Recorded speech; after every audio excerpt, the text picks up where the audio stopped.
खुलुमबाय आं कमलि ब्रह्म बड'लेण्ड बुब्लिनि जानानै बयखौ बरायना लाबाय दिनै 19 जानुवारि 2024 नोंथांमोननो बड'लेण्ड बुब्लिया दिनैनि साना मानि थाखाय मिथिजायो एबा दिनैनि सानाव मा हाबाफारि फालिनाय जायो नोंथांमोननो फारि फारि बड'लेण्ड बुब्लिया फोरमायगोन। दिनैनि सानखौ नेशनेल फकन डे महरै फालिनाय जायो। बे सानखौ बोसोरफ्रोमबो 19 जानुवारियाव फालिनाय जायो। बेनि अनगायैबो दिनैनि सानावनो world quack day, good memory day आरो नेशनेल टिन कैन डे महरैबो फालिनाय जायो। नोंथांमोननो बड'लेण्ड बुब्लिया दिनैनि सानाव मा हाबाफारिजों मिथिजायो आरो मा हाबाफारिखौ फालिनाय जायो फोरमायबाय। गोजोन्थों।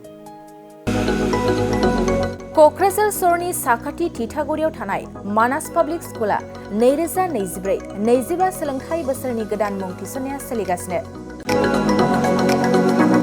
थिथागुरियाव थानाय इंराजि बिजोंनि मानास पाब्लिक स्कुलाव दासान्दि नार्सारिनिफ्राय 8 थाखोसिम गोदानै मुं थिसननाया सोलिगासिनो। बे फरायसालियाव गुन गोनां सोलोंथाइ होनायजों लोगोसे फरायसाफोरनि थाखाय दं मोजां खाबुफोर। थाखो फोरोंथायनि अनगायैबो yoga classes, basic computer education, English speaking skill, maths and science projecting, highly experience faculty आरो स्मार्ट क्लासेसनि खाबुफोर दं।